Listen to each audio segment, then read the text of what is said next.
Le prestige de l'Institut d'études politiques, secoué depuis hier par ce mot dièse, Sciences Po.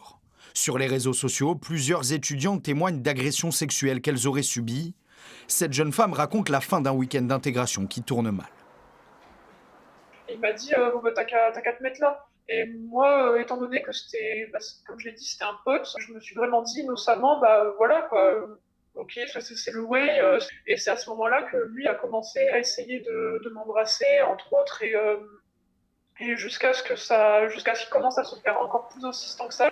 Derrière l'insistance se cachent en réalité des attouchements. Pourquoi est-ce que, à ce moment-là, tu as décidé de ne pas parler justement? C'était quelqu'un de très populaire, puisque de toute façon, après, il a intégré le BDE. Donc voilà, c'était vraiment ce que j'appellerais un mec un peu intouchable socialement. Cette autre étudiante, elle, aurait échappé de peu à son agresseur au cours, là encore, d'une soirée de l'école. Pourtant, le traumatisme persiste.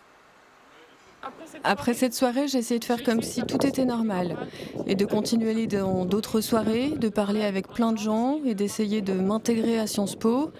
Le problème, c'est que ça marchait pas.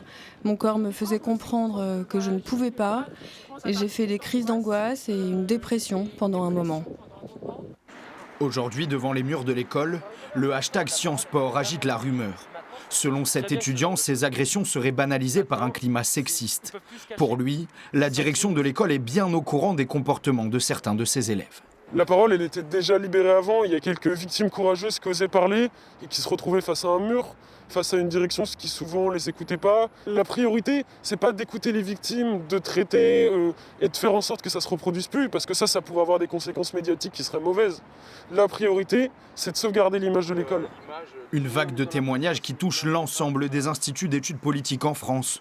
Ce soir, la ministre de l'Enseignement supérieur encourage les victimes à porter plainte.